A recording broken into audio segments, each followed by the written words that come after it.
श्री हरि विष्णु जी भक्ति अमृत रस चैनल में आप सभी भक्तों का हार्दिक स्वागत है।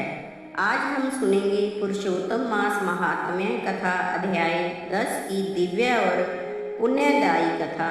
इस पावन कथा को सुनने मात्र से भगवान श्री हरि विष्णु जी की कृपा प्राप्त होती है और जीवन के दुख दर्द दूर होने लगते हैं। वीडियो को अंत तक अवश्य देखें और कमेंट में लिखें जय श्री राधे कृष्णा।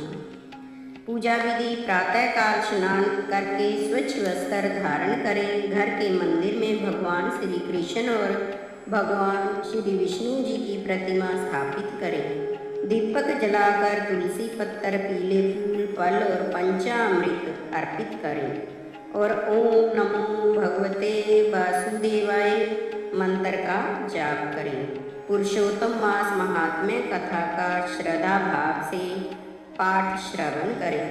अंत में भगवान श्री हरि विष्णु जी की आरती करें और प्रसाद वितरित करें। इस माह में दान, जप, तप और सेवा का विशेष महत्व माना जाता है।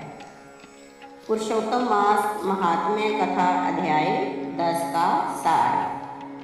जब उस दुखी कन्या ने महर्षि दुर्वासा ऋषि के सामने अपना दुख प्रकट किया, तब दयालु मुनि ने उसके कल्याण के लिए एक अत्यंत गुप्त और महान उपाय बताया। उन्होंने कहा कि शीघ्र ही आने वाला पुरुषोत्तम मास सभी मासों में श्रेष्ठ है और इसमें किया गया स्नान, दान, जप और भगवान की पूजा असंख्य गुना फल देने वाली होती है।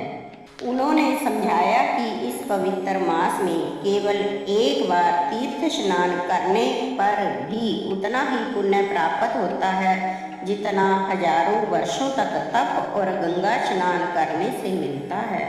यह मास स्वयं भगवान श्री कृष्ण को अत्यंत प्रिय है और इसमें की गई भक्ति से मनुष्य की सभी मनोकामनाएं पूर्ण होती हैं। दुर्वासा ऋषि ने अपने जीवन का एक प्रसंग भी बताया कि किस प्रकार उन्होंने क्रोध में राजा अम्बरीश को नष्ट करने का प्रयास किया था, लेकिन भगवान के सुदर्शन चक्र से स्वयं संकट में पड़ गए।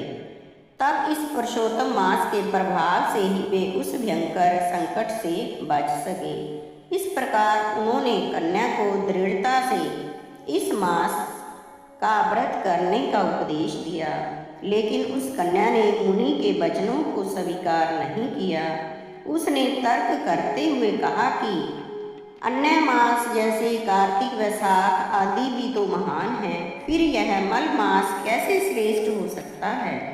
उसने इस मास की महिमा को समझने की बजाय उसका तिरस्कार किया। यह सुनकर दुर्वासा ऋषि अत्यंत क्रोधित हुए। उनके नेत्र लाल हो उठे, परंतु करुणा के कारण उन्होंने उसे श्राप नहीं दिया।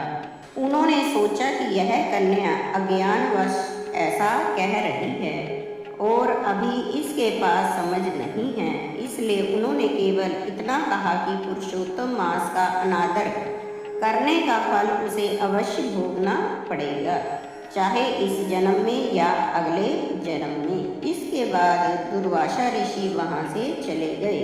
उसके जाने के बाद कन्या का तेज और सौभाग्य क्षीण होने लगा। तब उसे अपने निर्णय पर विचार आया, लेकिन अब वह अलग मार्ग चुन चुकी थी। अंततः उसने निश्चय किया कि वह भगवान शिव की कठोर तपस्या करेगी, क्योंकि उसे लगा कि वही उसके दुखों का निवारण कर सकते हैं। इस प्रकार वह पुरुषोत्तम मास की महिमा को त्याग कर अपने ही मार्ग पर चल पड़ी। जय श्री हरि विष्णु जी।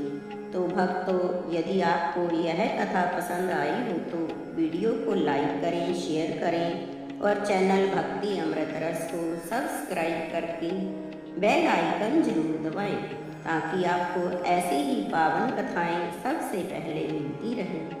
मिलते हैं अगली दिव्य कथा के साथ। राधे राधे। जय श्री हरि विष्णु जी।